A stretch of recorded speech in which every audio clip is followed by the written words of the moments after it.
দেখে নিন কীভাবে আপডেট করবেন। খুব সহজ ব্যাপার, লেখা আছে, দেখে দেখে শুধু টাচ করবেন। এখানে আছে touch to start, English, Hindi, Bangla. আপনার যেই ভাষাটি আপনি বুঝবেন সেই ভাষাটাই টাচ করবেন।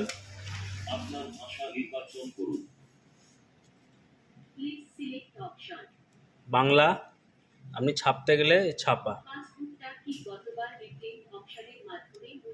যদি রিপ্রিন্ট আগের বারে করে থাকেন তাহলে হ্যাঁ, যদি না করে থাকেন তাহলে না। এবার আপনার এইভাবে বইটি ঠিক লাগাবেন, মানে বারকোডটি যেন নিচের দিকে থাকে। ঠিক আছে, এইভাবে বইটি দেবেন, ব্যাস, আর কিছু কাজ নাই।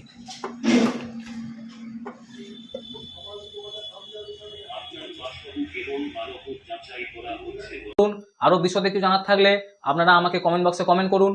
আমার ফোন নাম্বারে আপনারা হোয়াটসঅ্যাপ করুন, ফোন নাম্বার 9647010846। এবং আমার ভিডিও যদি আপনাদের ভালো লাগে অবশ্যই নতুন যারা দেখছেন তারা সাবস্ক্রাইব করবেন, আর যারা পুরনো আছেন তারা লাইক, কমেন্ট, শেয়ার করে পাশে থাকবেন। নমস্কার।